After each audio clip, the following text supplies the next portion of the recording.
Dan Levy, Schitt's Creek Dan Levy'm. I'm gonna blow your brains out! You're being very dramatic! Nasıldı? Heyecanlanmaya vaktim olmadı açıkçası. Ne güzel. İngilizce gayet akıcı ve iyi. Herkes duyduysa Kesinlikle. linçleri ona göre Kesinlikle alalım çok iyi. diziden sonra. You stole from me, and you're gonna get it back. Aysun Öz'de Başka Şeylerden merhabalar. Bugün çok sevdiğim bir konuğum var. Diyeceksiniz ki bütün konuklarını çok seviyorsun. Evet, bütün konuklarımı seviyorum ama Boran Kuzum'un yeri ayrı. Üstelik şimdi çok güzel bir işle karşımızda. Onu konuşacağız çünkü kendisi Hollywood yolcusu. Diziyi çektiler. Ben de izledim. Ve hemen yarın bu röportajdan sonra Amerika'ya gidecek ve Big Mistakes'in galasına, oradaki tanıtımlara katılacak ve onun öncesinde hem Big Mistakes'i konuşmak istediğim hem de Boran şu aralar ne yapıyor, nasıl bir heyecan yaşıyor. O heyecanla da hem tanıklık edeyim hem de ortak olayım istedim doğrusu. Hadi konuşalım. Hoş geldin. Teşekkür ederim Aysun. Çok keyifli seninle bunu yapmak. Yıllardır aslında böyle kariyerin ve hayatın çeşitli dönemlerinde böyle sohbet etme şansımız oldu seninle. Bu özel zamanda da seninle sohbet etmek ayrı keyif. Benim için de öyle.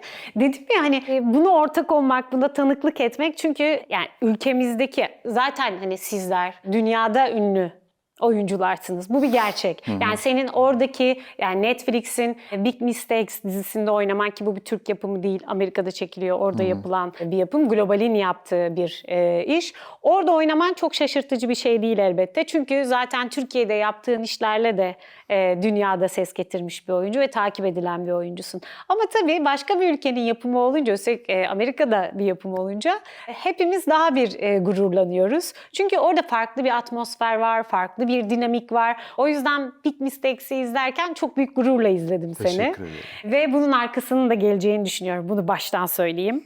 Orada daha çok projede yer alacaksın. Ama nasıl geldi bu proje, nasıl gelişti? Baştan başlayalım ve o heyecanı başa saralım istiyorum. Ya önce şunu söylemek istiyorum. Bu benim için de çok büyük bir gurur. Ve bu haber çıktığı andan itibaren aslında bizim halkımızın böyle desteğini arkada hissetmek, sevgisini hissetmek başka bir motivasyon da veriyor ister istemez. Ben eğer ki bu ülkede bu kadar yıl, bu kadar güzel insanlarla çalışmamış olsaydım, bu kadar güzel işler yapmamış olsaydım bunu da yapamazdım. O yüzden onun da hakkını vermek lazım. Yani bizim buradaki sektörümüzde gayet güzel, o Hollywood standartları dediğimiz standartlara sahip bence birçok konuda. Bunun dışında da her zaman bizim galiba mesleğimizin doğasında var. Yani yaptığımız iş seyircisiz olmaz ve ne kadar çok seyirciye aslında hitap edersek ve onların hayatında yeni bir perspektif açmayı başarabilirsek o kadar fazla tatmin oluyoruz sanatçılar olarak. O yüzden bu işi yapmaya başladığım andan itibaren, daha doğrusu İstanbul'a ilk geldiğim andan itibaren konservatuar eğitimi için, o zamandan beri bildiğim bir şeydi bu. Ben bu işi yapabildiğim kadar büyük bir kitleye yapmak istiyorum diye. Bunun için yıllardır sessiz sessiz aslında çaba sarf ediyordum. Evet. Yani bunun olup olmayacağını bilmiyordum tabii ki o noktada ama emek harcamak ve çaba sarf etmek her zaman insanın içini rahatlatan bir şey. Yani ben daha ileriki yaşlarımda geriye dönüp baktığım zaman yapmadım demek istemedim. O yüzden bunun için çaba sarf ettim ve 3-4 sene önce Amerika'ya gittim. Kimseyi tanımıyordum ve kendime bir menajer bulmaya çalıştım o dönemde. Sonra tabii biraz o yetenek vizesini alma kısmı uzun sürdü benim için. Daha geçen sene bitirdik o bütün belgeleri ve prosedürleri. Onun üstüne audition vermeye başladım. İkinci audition'ımdı benim Amerika'da. Hemen yani. Oldu. Bilmiyorum Hemen. niye, çünkü o nasıl ikinci oldu bilmiyorum. audition yani bir mucize gibi bir şey. Evet. Yani kaç onlarca audition verenler var. Evet bir de yani beklemediğim de bir audition'dı. Çünkü geçtiğimiz seneleri böyle 1-2 senedir Schitt's Creek'i ben biraz geç keşfetmiştim. Ve böyle çok takıntılı bir şekilde diziyi 6 sezonunu böyle baştan sona 1-2 kere izledim. Çünkü bir şey sevdiğim zaman izlemeyi yanımdakileri de izletmeyi seviyorum. Sonra da üstüne Arkadaşlarıma konuşmayı değil izletiyorum. mi? Tekrar onların reaksiyonlarını izleyeyim diye. Sonra bir gün böyle gece saat farkından dolayı Los Angeles'taki menajerden mail gelince böyle Dan Levy'nin yeni Netflix projesi başlığıyla ben böyle Dan Levy, Schitt's Creek Dan Levy'm. Dedim ki bu çok geç saat, ben sabah bakayım buna Evet, dedim. rüya olabilir. Evet, sonra bir Zoom üzerinden audition yaptık aslında. Sonra bir haber gelmedi birkaç hafta. Sonra rolü aldın dediler bana. Ben de dedim ki herhalde Bir bölümlük falan bir rol. Yani hiç bir daha çağrılırım diye bekliyordum. Çünkü burada bile audition verdiğimiz zaman tekrar çağırıyorlar, yönetmen tekrar bakıyor falan. Muhtemelen biraz denizler arası bir mesafede olduğumuz için de. Ama oldu ve gittim ve bir bölüm değildi rolüm. Evet. Pek çok bölüm. Evet, uzun da sahnelerim var. Evet, evet. Ve üstelik bayağı hani böyle gerildiğim sahneler de oldu onlar arasında. Çok çok keyif alarak çektiğim bir iş oldu gerçekten. Yani anlamı başka bir yerde Evet. benim için ama rol de böyle oynarken insanı çok tatmin eden ve böyle renklerini bulurken heyecanlandığın ve her gün yeni bir şey çıkarabildiğin bir hikaye oldu aslında. Şey dedin ya, aslında bizim setlerimizin hiçbir farkı yok diye. Bunu genelde yurt dışında deneyimleyenlerden duyuyorum. Aslında bizim çok çekim teknikleri konusunda gayet iyi olduğumuz, ileride olduğumuz hep konuşuluyor. Neticede dünyaya dizi satıyoruz. Bu da bir gerçek tabii. Ama bir atmosfer farkı, ya ne farkı var? Hani vardır bir farklılıklar. Bir kere hani senin heyecanın da başkadır herhalde. Burada setlere çok alışkınsın. Hani burada da heyecanlanıyorsundur elbette. Yeni bir işe başlarken nasıl gelişecek, nasıl Her olacak, seferinde. oturacak mı? Mutlaka. Çünkü o olmadan, heyecan olmadan olmaz diye düşünüyorum bir taraftan da. Hani seninle mesela bugün kaçıncı röportajımız? Hani ben 26 senedir bu işi yapıyorum. Ama ben de her röportajda heyecanlanıyorum bir taraftan. Hani bu da çok doğal bir şey. Heyecan olmazsa olmaz da düşünüyorum. Ama oradaki biraz farklıdır. Nasıldı? Heyecanlanmaya vaktim olmadı açıkçası. Ne güzel. Bu çok güzel bir şey. Çünkü bu dediğim gibi en başında çok uzun yıllardır emek harcadığım ve beklediğim bir andı ve çok hızlı gelişti aslında. Ben 2 hafta içinde New York'a taşınmak zorunda kaldım hazırlık için. Ve 3 ay, 4 ay kadar bir süre New York'ta kaldım ve o sürede hiçbir sosyal hayatı yaşamadım aslında. Yani işe konsantre olmak istedim tamamen. Oyuncu koçlarına gittim ilk defa hayatımda çünkü hazır gitmek istedim sete. Ne olursa olsun kendi ana dilimde olmayan bir rol oynayacağım. Muhakkak. O yüzden heyecanlandığım şeyler benim maalesef başka şeyler oluyor. Yani benim bir böyle hayat sınavı gibi neredeyse oynadığım bütün rollerde tuhaf araçlar kullanmam gerekiyor hep. Yani bu Türkiye'de de böyle Evet. oldu. Ve benim için böyle sahnelerde tamamen gerginlikten dolayı bir terslik olmasın diye yaşadığım heyecanlar var. Burada da bir posta aracı kullanıyorum Evet, sürekli. değişik bir kamyonda o yani. Evet, Enteresan bir evet. kapısı yok falan. Amerika'da sokakta hep görülen bir Evet. şeymiş. Evet, öyleymiş. Açıkçası biraz tabii o beni strese soktu. Ama sektörel olarak farktan bahsedersek orada yaşadığım konfor şuydu. Dan Levy bu işin hem yaratıcısı Evet, hem de oynuyor hem başrolde zaten. yapımcılarından biri hem başrolü. O yüzden her şeye çok hakim ve her şeyin altında eli var aslında. Yani onun kontrolünde gerçekleşiyordu her şey. O yüzden kendini bir oyuncu olarak çok güvende hissediyorsun. Yani senin bilmediğin bir nokta ya da şüpheye düştüğün bir an olsa bile o orada her zaman sana o bulamadığın kapıları açan kişi oluyor sette. Onun büyük bir konforu var tabii. 4 farklı yönetmenle çalışmamıza rağmen yani her 2 bölümü farklı bir yönetmen çekti. Onu dikkat etmemiş. En başında Dan olduğu için aslında onun vizyonunu anlatmış olduk biz. 4 farklı yönetmenle çalışmalarının bir sebebi var mı? Hani her giriş, gelişme, sonuç gibi bölümler olduğunu düşünürsek, kurgularsak o öyle bir yani aksiyonu Bildiğim mu arttırmak kadarıyla istedim? tabii ki benim için rüya gibi bir şey olduğu için böyle şeyleri çok sorgulamadım. Ama sistematik olarak anladığım şuydu. Biz ilk 2 bölümü çekerken diğer yönetmen 3'ü ve 4'ün ön hazırlığını yapıyordu. Böyle bir 3 ve 4'ü çekerken 4 ve 5'in yönetmeni ön hazırlığını yapıyordu. farklı bir şekilde çekilmiş, Evet, enteresan. evet. Farklı yön ama senin için de iyi olmuştur. Farklı yönetmenlerle çalışmak bir avantaj diye düşünüyorum. Evet ama ben Türkiye'de bunu yaşamanın avantajını orada kullandım Evet, aslında. aynen. Bizdeki Evet. o uzun dizi süreleri, yoğun çalışma temposu, farklı Hem insanlarla o hem çalışma. de şaka maka benim de 10 seneyi geçti Evet. profesyonel olarak iş yapalı. O yüzden çok güzel yönetmenlerle de çalıştım burada. Çok efsane işlerde de oynadın ama. Evet, Yani evet. hem televizyon tarafında hem dijital tarafında hem tiyatroda yani sahnede de. O yüzden hani her sahnenin de ayrı tozunu yuttum. Hepsi için de minnettarım gerçekten. Hepsi bir birikim. Evet, dediğin gibi onlar seni aslında buraya taşıdı. Big Mistakes'e Ama taşıdı. tabii bir noktada da bu zamana kadar hiç oyunculuk yapmamışım gibi de bir heyecan vardı ister istemez. Yani ilk set gününde ilk defa böyle İngilizce konuşmaya başladığım anda ilk take bittikten sonra şimdi İngilizce çekiyoruz.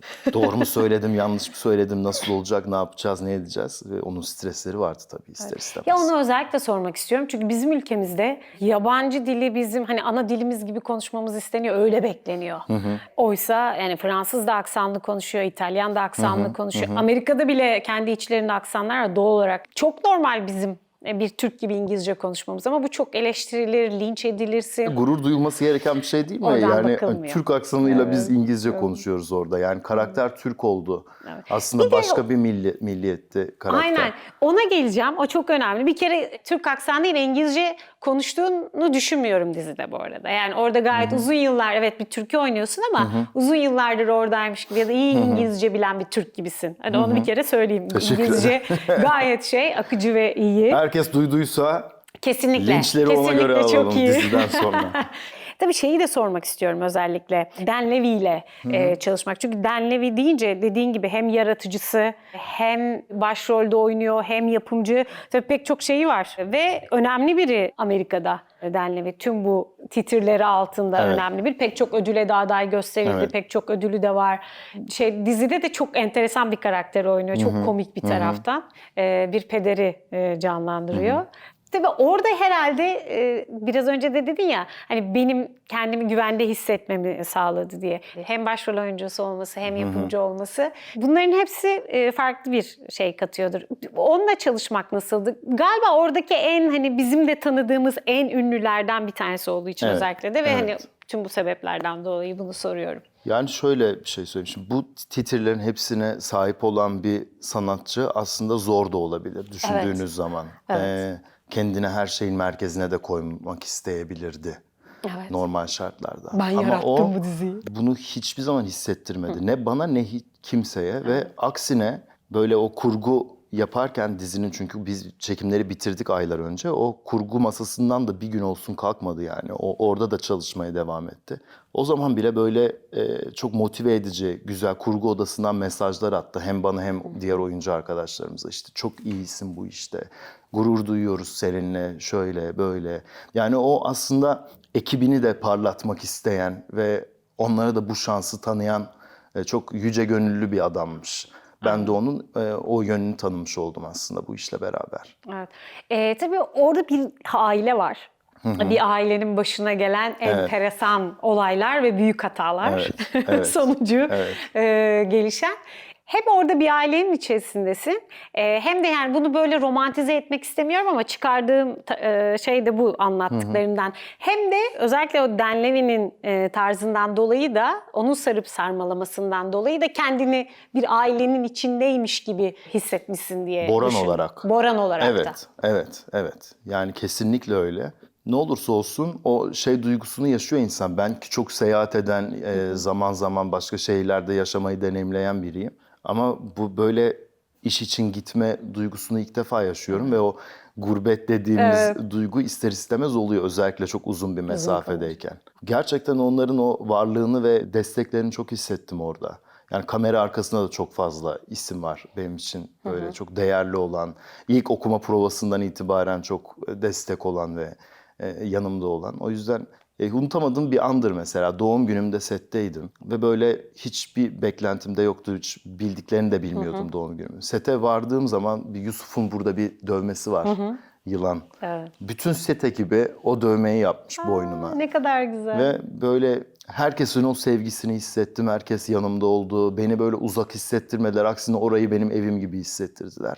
Onun da ayrı bir güzel duygusu kaldı bende açıkçası. Ne güzel.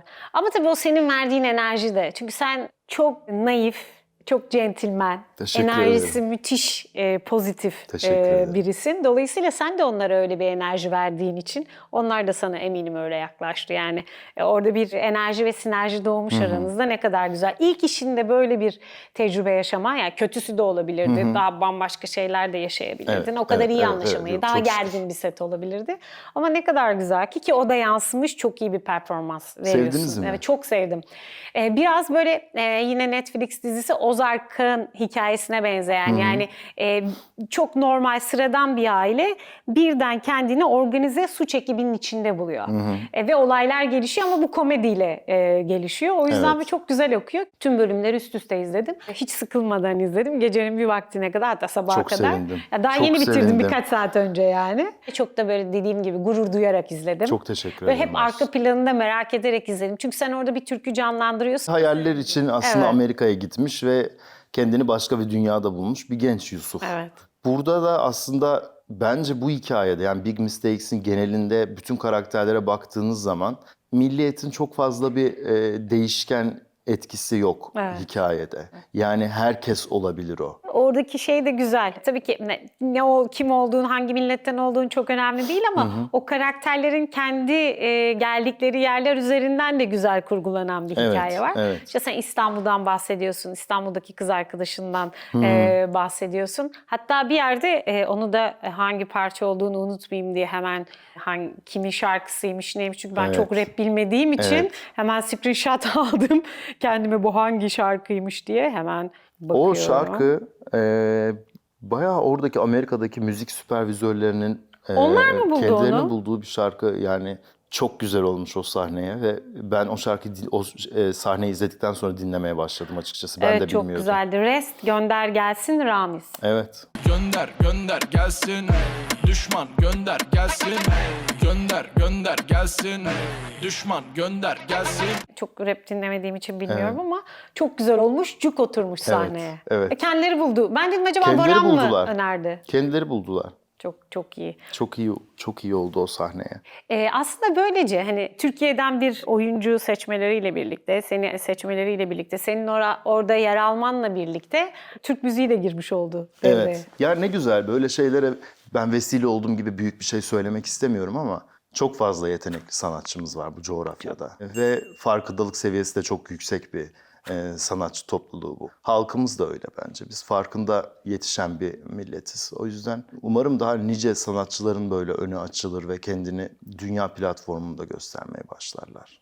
Olur bence. Hem senin için de o yol açıldı hem başkaları da için daha çok açılmaya Umarım, devam ediyor. umarım, Her umarım. biri eklendikçe. Devam etse de keşke böyle başka Türk karakterler de girse. Evet. Ay ne kadar güzel olur. Evet. Yani senin mesela kız arkadaşın falan gelebilir, Gelebilir. İstanbul'dan. Gelebilir. Benim de ailem gelebilir. Evet, Keşke. Evet, bakalım neler olacak ilerleyen zamanlarda. Ben Bakalım. merak ediyorum doğrusu. Bir taraftan da şeyi de merak ettim izlerken. Şimdi ertesi gün seninle röportaj yapacağım için hani orada normal bir izleyici gibi izle. Bazen öyle unutuyorum kendimi röportaj yapacağım. Bazen bir dakika ya ben röportaj yapacağım öyle izleyeyim bunu. Şuna da sorayım falan dediğim de oluyor. Bazen kendini gerçekten akıntıya bırakıyorsun çünkü. Doğru. Dizi seni alıyor götürüyor ya da film. Burada şunu da düşündüm bir taraftan. Şimdi çok İstanbul lafı geçince hatta sen bazı yerlerde Türkçe de konuşuyorsun. Küfürleri Türkçe ediyorsun mesela. Onlar doğaçlama oldu. Yani çünkü benim karakterim çok sinirli ve sürekli bağıran bir karakter olduğu için bir gün böyle çıktı ağzımdan orada. Çünkü bana öyle doğru geldi. Bilmiyorum bir insan çok sinirlendiği ve aşırı bir duygu yaşadığı Kendi zaman dilinde kendi küfreder. diline döner. Çünkü o istemsizce ağzından çıkan bir şeydir. O olduğu zaman sette bir şaşırdılar işte ne dedin? Bir de tedirgin oldular ister istemez. Dedim ki sizin ettiğiniz küfür gibi bir Türkçe küfür aslında. Öyle riskli bir şey değil yani. Sonra biraz öyle kullanmaya başladık. O keyifli oldu aslında. Çok güzel olmuş bence. Evet. Bir de tabii bu insanın aklına şunu da getiriyor. Yabancı ülkeden biri geldiğinde genelde hani eğlenmek için Türk insanı hemen küfür öğretir ya. O da boşuna değil tabii. Ama bu her taraf. yerde var. Evet, her yer tabii. Evet. Sadece bize özgü bir şey Evet, değil. evet. Yıllar önce gazetede çalışırken Amerika'dan gazeteci bir arkadaşım gelmişti. İşte Türkiye'de çeşitli haberler yapmak üzere. İşte konuşuyoruz, sohbet ediyoruz falan. Hatta yine böyle bir dizi için, Türk dizilerini haber yapmak için Amerika'dan gelmişti. Hatta o dizide sen de oynuyordun. Muhteşem Yüzyıl zamanı. Bahsederken ya dedi benim Amerika'da arkadaşlarım var yani onlar hani çok eskilerden aileleri Türkiye'den göç etmiş Amerika'ya. Türkçe konuşmuyorlar, bilmiyorlar. Sadece bildikleri tek şey Türkçe küfürler. Yani çok kızdıklarında, Türkçe bilmeseler de ana dilleri Türkçe olmasa da çok kızdıklarında tepkiyi Türkçe küfür ederek veriyorlar. Çok enteresan gelmişti bana. Meğer meğerse bizim hani Türkçe küfürler dünyada ünlüymüş. Bunu Öyle mi? anladım, evet. O yüzden de acaba dedim sen de özellikle hani bunu mu Yok öyle yaptın çıktı ama bir sen gün ve doğaçlama. ondan sonra onu öyle kullanmaya devam ettik aslında. Çok da güzel oturmuş ve çok da doğal olmuş tabii bir taraftan. Bu bir de gerçek. İnsan kendi dilinde kızar ya da küfreder bir taraftan da. Doğru. Tabii orada şeyi de tüm bunlar böyle Türkçe'de geçerken, Türkçe şarkılar falan dinlerken İstanbul muhabbeti açılıyor muydu? Çünkü genelde hani sen de bunu çok yaşıyorsundur. İstanbul'dan olduğunu öğrendiklerinde işte İstanbul çok güzel bir şehir. Ben işte gittim ya da gitmeyi çok istiyorum. İşte şu şöyle mi bu böyle mi? Hatta bir keresinde bana şey sormuşlardı Londra'da genç bir arkadaşım. Çok kedi var mı gerçekten dedi sokaklarda. Yani merak ediyorlar Ben İstanbul'u. kendimi Konuştunuz yurt mu dışında hiç? fahri bir kültür elçisi gibi hissediyorum zaten. Ve onları getireceğim buraya. Onlar da çok gelmek Evet. istiyorlar, dizi Ya. ekibi. Bir gün getireceğim onları buraya. Merak ediyorlar ve orada Evet, sohbet ettiniz evet. İstanbul'la ilgili Tabii tabii bayağı. tabii çok. Ben orada bile onları Türk restoranına götürdüm. Bulup baklava götürdüm sete. Bizde adettir ya. Tabii canım. Bir oyuncu işte ilk gün ya da istediği zaman baklava Baklava, götürülür evet. sete. Herkese böyle elimde baklava ikram ettim falan. Onlar çok tatlı şeyler Evet, böyle kendi kültürünü oraya götürmek. Çok güzel tabii bunların hepsi. Bekliyoruz onları buraya. Umarım. Belki bir sonraki röportajı hep beraber yani aile Keşke. yaparız. Çok isterim. Çok Ne isterim. güzel olur.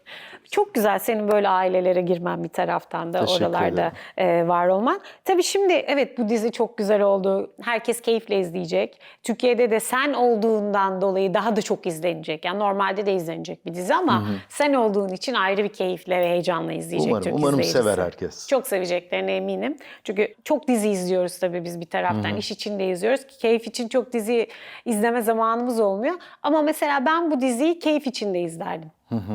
Yani sadece iş için Böyle değil. düşünmem beni çok mutlu etti. Çünkü ben de izlediğim zaman aynı şeyi Değil mi? hissettim. Ha, sen de hissettin. Gerçekten. Yani Amerika'ya gidip orada bir işte oynayabilirim genel olarak ama ilk işimin böyle bir iş olmasından dolayı çok mutluyum ve gurur duyuyorum yani. Keyifle izlenecek bir Çok. dizi. Çünkü evet şöyle bir şey var. Her Amerikan yapımı ya da yurt dışında çekilmiş her iş çok iyi olmuyor. Evet. Bazen aynı Türkiye'deki gibi yani hüsranla sonuçlanan ya da hani çok böyle bayıla bayıla izlemediğimiz işler de çıkabiliyor. Onlardan biri de olabilirdi. Bu senin öyle de olsa senin için güzel bir adımdı bu arada. Ama dediğin gibi hani böyle iyi bir işte yer almak, böyle keyifle izlenecek bir işte yer almak ayrıca çok güzel olmuş tabii senin Ben için. çok mutluyum bu anlamda gerçekten.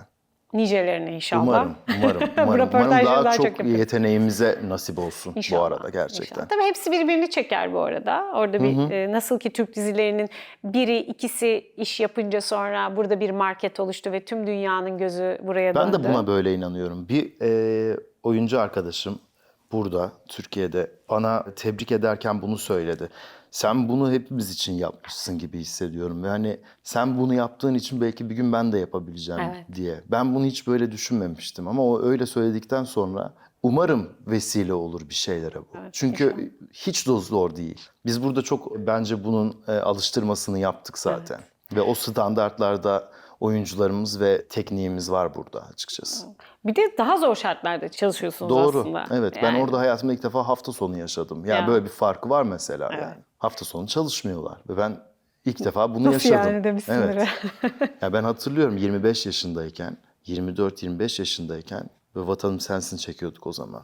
Bir gün böyle pazar sabahı saat 6 gibi çıktım Kadıköy'de. Set aracı alacaktı, beni sete götürecekti. Benim yaşıtlarım daha yeni eve dönüyordu mesela. Evet. Ben onu hiçbir zaman deneyimlemedim. Ya öyle biri de olmadım bu arada. Hani gece Evet. çıkayım, eğleneyim hiçbir Evet. zaman öyle bir hayat yaşamadım ama o zaman böyle bir gençlikte bir şey kaçırıyor muyum ben diye bir insan dönüp düşünüyordu yani. O yaşıtların o saatte eve döndüğünü görünce hafta soruyor sonu. insan Ben hiç kendine. hafta sonu dışarı çıkmadım diye düşünmüştüm o zaman.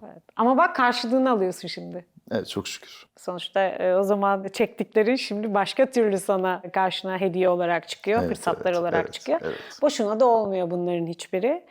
O yüzden senin gibi çalışkan, azimli buna niyet etmiş. Niyet etmek de çok önemli bence. Kesinlikle. Yani hazır beklemedin. Buna niyet ettin ve çalıştın. Mecbursun. Yani bu aslında konservatuvar zamanından kalan bir alışkanlık benim için. Ben bunu ilk 18 yaşında İstanbul'a geldiğimde konservatuvar kazanmak da çok zor bir şeydi o yaş için şimdi düşündüğüm zaman. Yani 1000 kişiye yakın insan giriyordu ve 10 kişi alıyorlardı. Ve o kazanmanın getirdiği rahatlıkla aslında Ben nasıl konservatuara girdim, bana bir sürü iş gelecek deyip de durabilirdim. Ama ben geldiğim sene aslında yine tanımadığım bir şehirde bir şekilde insanlarla görüşmeye, audition vermeye ve bir şekilde emek harcamaya başladım. Uzun sürdü burada. Amerika'daki gibi ikinci audition'da olmadı ama bir 3 sene kadar sürdü. Ama dediğim gibi bunların hepsi doğal süreçler aslında. Ankara'dan mı gelmiştin? Evet. Değil mi? Evet. Daha aslında küçük bir yerden gelip Ankara'nın tam merkezde de öyle bir şey okumuştum. Doğru mu hatırlıyorum? Ankara'nın evet biraz dışında doğdum büyüdüm ben. Sonra liseyi Ankara'nın merkezinde okudum. Çankaya'da. Sonra İstanbul, sonra Amerika. Hayatına baktığımızda böyle her seferinde çapı genişletiyorsun Evet, ve hayallerine de ulaşıyorsun. Bu aslında çok kolay bir şey değil. Ama o azimle çalıştığında, hedef edindiğinde kendine, bunun da aslında çok güzel bir örneği bir taraftan senin hayatında. Bence en güzeli hayatta iş konusunda da olsun, insanların kendi özel yaşamları ve özel istekleri doğrultusunda da olsun. İstediğin şeyin uğruna elinden gelen her şeyi yapmak ve çaba göstermek bence çok konforlu hissettiren bir şey. Çünkü sen bu çabayı gösterdikten sonra o şeyin sonucunda çıkan şeye de bir şekilde kabul ediyorsun. Evet. Yani olur ya da olmaz. Ben elimden geleni yaptım Evet. deyip için rahat ediyor. O tevekkül diye bir kelime var ya. evet. Çok sevdiğim ve önemsediğim bir kelime. O çok önemli bir şey tevekkül. O işte o sen çabanı sarf ediyorsun, ondan sonra olan oluyor yani. Evet, bir gerisini şekilde. evrene bırakıyorsun ve Evet, evet. gerisi de geliyor. Bir de iyi niyetli olmak da çok önemli bence. Yani sen hem enerjisi çok iyi hem de iyi birisin. İyi biri olmayı çok önemsiyorum. Niye? Çünkü biz insan hikayesi anlatıyoruz. Yani ben gerçekten hiç kimseye hayatımda, bunu çok samimiyetle söylüyorum, hiçbir gün böyle kötü bir his beslediğimi bilmem. Yani kötü bir şey düşündüğümü bilmem. Bir kötülük geçmez aklımdan. Ama bu işimin de bir etiği olarak gördüm her zaman. Çünkü ben insanlara kötü bir karakter de oynasam bir empati sunmak zorundayım. Ve bunu ancak iyi bir insan olarak yapabilirim. Ama aile de çok önemli. Ailen de seni öyle Onlar en yetiştirdi. büyük şansım benim Annenle de hayattaki. tanışmıştık. Evet, evet. O da çok tatlı, çok kıymetli biri. O yüzden onu görmek çok mümkün yani sende. O ailenin getirdiği o iyi insan Evet, olmak evet, kolay bir şey değil. Bence günümüzde en kıymetli şey ve en az bulunan şey iyi insan, iyi olmak, samimiyet. Bunlar gerçekten çok önemli. Dün akşam Hüsamettin Koçan'la röportaj yapıyordum. Gecenin bir vakti hocanın sergisi açıldı Ankara'da. Ben bu diye. Dedi ki yani sanattan, böyle insan olmaktan, iyilikten falan bahsederken konuyu biraz da sanata şimdi getirmek istiyorum. Dedi ki Aysun, artık sanat, özellikle o çağdaş sanat kısmında tabii bunu söyledi. Ama hepsine de aslında şey yapabiliriz. Hepsi için geçerli bir şey. Artık business olarak bakmaya başladı sanatçılar. Sadece business olarak bakmaya başladı. Ve sadece böyle para konuşmaya başladılar. İşte o galeriler, işte onu alayım, bunu satayım, şu kadar arttı, bu kadar düştü gibi üzerinden. Oysa sanat öyle bir şey değil. Sadece para için yapılabilecek bir şey değil. Sadece parayı indirgersek sanat olmaktan çıkıyor diye. Senin hayatında da bu var bence. Sen bu sanatı, oyunculuk sanatını en iyi şekilde, layığıyla ve en yüksek mertebede yapmaya çalışıyorsun. Böyle bir enerji geçiyor, böyle bir profil geçiyor aslında bize Boran Kuzum'la ilgili. Aslında ben bu mesleği hayatım boyunca yapmak istiyorum. Evet. Umarım nasip olur. Daha çok uzun yıllar yaparım. Bunun için de bir şekilde doğru adımlar atmak gerekiyor. Her zaman doğru adım mı attım? Atmadım ki. Çok gençsin Bilemiyorsun. ama. Çok genç yaşta bizim de Evet. aslında bütün bunlar başımıza geldi yani. Ben de tercih edebilirdim para kazanmayı ve sadece ana akımda olup oradan devam etmeyi. Bunu da asla yadırgamıyorum. Çünkü Tabii ki. dünya şartları çok zor. Herkesin farklı bir hayatı var. Hepimiz zor şartları durumlarda var. kalıyoruz hayatta. Hepimizin zor günleri oluyor. Ama işte bazı şeyler bir hedefin olduğu zaman bazı şeylerden fedakarlık ediyor bazen insan. Yani sen onu iyi ayarlıyorsun bence. Umarım. Yani bu umarım. hareketin de onu gösteriyor. Yani burada da çok iyi dizilerde, çok iyi işlerde yer alabilecekken hayatının bu kısmına böyle bir tecrübe edinmek için bunu ayırıyorsun. O sırada sen de belki bir şeyler kaybediyorsun ama çok büyük bir şey kazanıyorsun. Bunları tabii çok sonra göreceğim. Evet. Ben şimdi bir tane iş yaptım yurt dışında diye böyle büyük cümlelerde kurmak istemiyorum açıkçası. Yani böyle hayat dersi verecek bir konumda görmüyorum kendimi. Benim de alacak çok hayat dersim var açıkçası. Maalesef. Daha var, çok var. Ama dediğim gibi insan istediği şeyin peşinden koştuktan sonra o akışın içinde aslında dersini de alıyor, hediyesini de. Aynen öyle. Tabii böyle sanata doğru kaymışken senin yolda da bir sürü projem var. Kimler geldi kimler Ha, geçti evet, 3. sadece sezonu adını var. söyleyebiliyor. Bir şey söyleyebiliyoruz o kadar diye duydum da hani Ha evet onu ya o söylemek gelecek ister misin? bu sene. Onu Netflix açıkladı zaten. Aha, Ne evet. zaman geleceğini ben de bilmiyorum açıkçası. Bir o var. Onun dışında bir şey yapma fırsatım olmadı bu sene. Bu işin Bu iş, tabii. işte post prodüksiyonu, şimdi galasının koşturması. Biraz bunu sindirdim aslında. Tadını da çıkarmak Bir lazım. ders yani bu bitince aslında biraz daha fazla ders almaya başladım.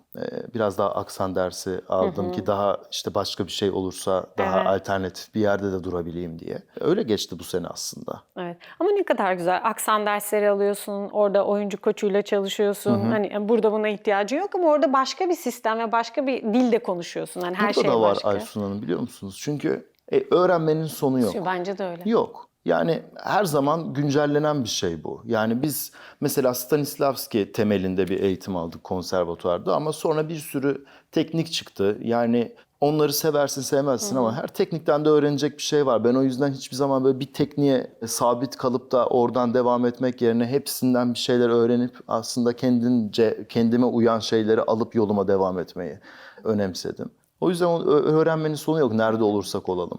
Evet, aynen öyle. O da güzel bir yolculuk bence. Yeni bir şeyler katarak Tabii. ilerlemek.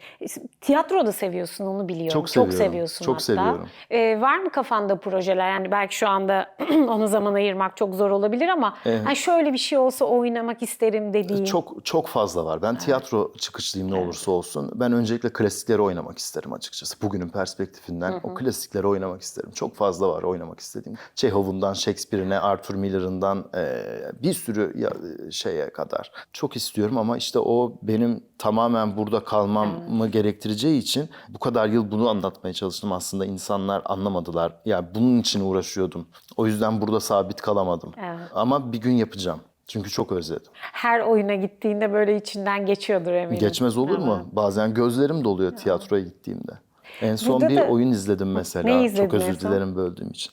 Esra Dermancıoğlu yazıp yönetmiş. Evet. Çok Ben daha iyi değilim gidemedim. ama anlatacak kadar da kötü değilim diye bir oyun. Evet. O da mesela hem kendi yazmış hem kendi yönetmiş hem kendi oynuyor. Çok başarılı buldum mesela. Çok sevdim. O da böyle benim gurur duyduğum arkadaşlarımdan biri Türkiye'de. Çok da iyi bir oyuncu. Çok zeki bir kadın, çok akıllı, çok iyi, temiz kalpli. Onu da öyle çok severim yani. Ki tiyatroda mesela en çok zorlanılan konulardan bir tanesi ki hemen hemen hepsinde öyle. Sinemada da, dizilerde de öyle. Senaryo. Özgün senaryo, yeni yazılmış senaryo. Evet. Onda çok zor. Yani evet klasikler var ya da onları günümüze uyarlamak da ayrı bir maharet tabii ki. Hani nereden bakacağını, nereden vereceksin oyunu falan. Ama yeni bir şey yazmak da kolaydı. Senaryo büyük sıkıntı. Senaryo yazan da çok yetişmiyor. O yüzden o Esra'nın yaptığı çok büyük bir şey bence. Bence de. Çok büyük Bence de. bir cesaret tabii bir taraftan da Evet, tiyatroda. evet. Hem yazacaksın, hem oynayacaksın, hem yöneteceksin falan bunların Ve hepsi. bu kadar da güzel bir şey Evet. çıkacak sonunda. Tiyatroya çok sık gidiyorsun o zaman yani hem özlem. Burada olduğum zaman gitmeye çalışıyorum elimden geldiği kadar. Evet. Şimdi Halit Ergenç yeni bir oyuna başladı. Satıcının Ölümü ama çok yeni onu izlememiş olabilirsin. Evet, yok daha izleyemedim. Evet, ben de izlemedim. Önümüzdeki hafta ben de izleyeceğim. Ama böyle güzel prodüksiyonlar da yapılıyor. Büyük prodüksiyonlar yapılıyor. Daha küçükleri yapılıyor. Daha alternatif oyunlar, küçük tiyatrolar, büyükleri. Yani o tiyatrodaki tüm bu gelişmeler bir taraftan da seyirci çok ilgi gösteriyor. Yani canlı olan bütün performansları aslında Ne güzel. büyük ne ilgi güzel, var. Ne güzel. O da Ben çok güzel. Ankara'da doğup büyüyen biri olarak ki babam devlet tiyatrolarından emekliydi benim. Ve tiyatro binasında büyüdüm ben. Yani sen çocukluğum içine orada doğmuşsun. geçti. Evet. Ve orada öyle çok büyük alternatiflerimiz yoktu. Ankara Sanat Tiyatrosu vardı, devlet tiyatrosu vardı. Hatırlamadığım varsa kusuruma bakmayın benim çocukluğumda yani 90'larda başka ne vardı hatırlamıyorum Ankara'da o kadar. Ama İstanbul'a gelirken onun heyecanı vardı benim için. Çünkü böyle internetten görüyordum o zaman masaüstü bilgisayarlarımızdan böyle açıp işte nerede ne var işte dot vardı işte ikinci kat vardı böyle yeni bir furya vardı. Yeni bir böyle apartman tiyatrosu kültürü başlamıştı işte o alternatif şeylerin üretilmeye başladığı böyle seçenekler oluşmuştu. Benim için böyle şeker dükkanındaki bir çocuk gibi hissediyordum kendimi İstanbul'a geldiğim zaman mesela o anlamda. Ve hala bu devam ediyor. Tabii çok zor şartlarda yapıyor bunu gençler. Maalesef. Ama yapıyorlar ve çok da iyi işler yapıyorlar. Evet çok güzel işler çıkıyor. Ben de gerçekten çok memnunum. Onun dışında Boran kuzum, evet sen çok öyle gece hayatı olan biri değilsin ama seyahat etmeyi sevdiğini biliyorum. Yeni yerler, yeni kültürler görmeyi, deneyimlemeyi, yeni insanlar tanımayı ki bunların hepsini sen aslında kendi mesleğin içinde bir yatırım olarak görüyorsun, biriktiriyorsun anladığım kadarıyla. Ama Boran kuzum normalde ne izler, ne okur, ne sever, nereye gider? Her şeyi izlemeye çalışıyorum. Yani bir yalan değil gerçekten. İnsanların böyle popcorn filmi dediği filmleri de izlemekten keyif alıyorum. Bazen o da lazım. Festival filmleri de izlemeyi seviyorum elimden geldiğince. Yurt dışındayken çok Türkçe müzik dinliyorum.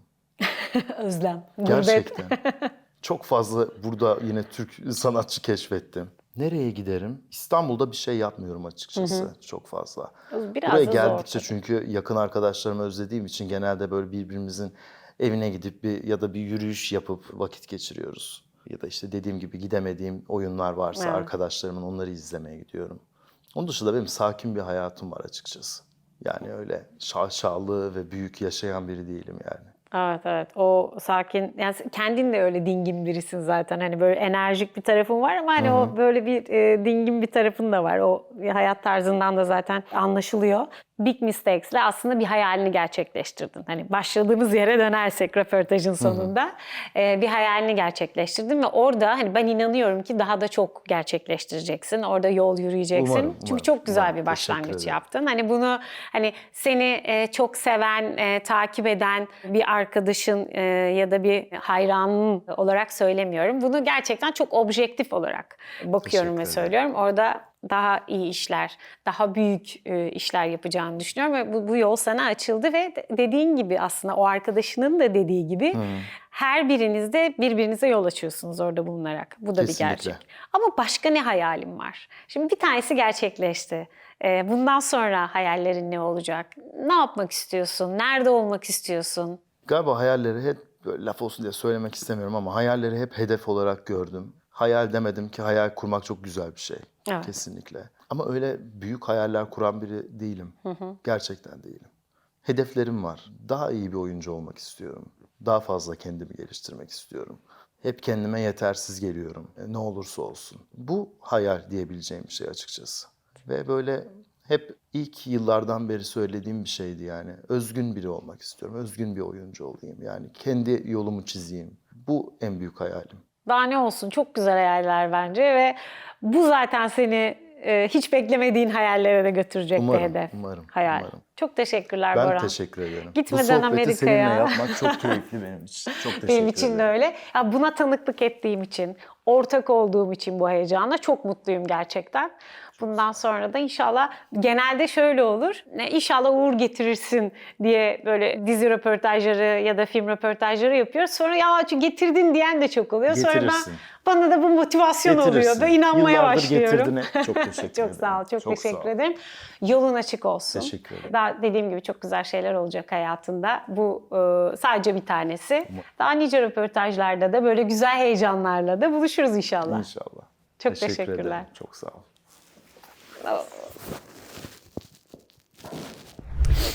Evet, bugün konuğum sevgili Boran Kuzum'du. Başta da söylediğim gibi Big Mistakes heyecanına ortak olmak, tanıklık etmek istedik. Kendisi yarın Amerika yolcusu ve oradaki tanıtımlara Netflix'in bu yeni dizisinin galasına katılacak. Biz de onun kadar heyecanlıyız. Big Mistakes'i mutlaka izleyin. Seveceksiniz. Böyle çıtır çıtır izleyeceksiniz. İşin içinde komedi var, heyecan var, her şey var. Ama her şeyden önemlisi Boran Kuzum var. Mutlaka izleyin. Önümüzdeki hafta görüşmek üzere. Beğenmeyi, yorum yapmayı unutmayın.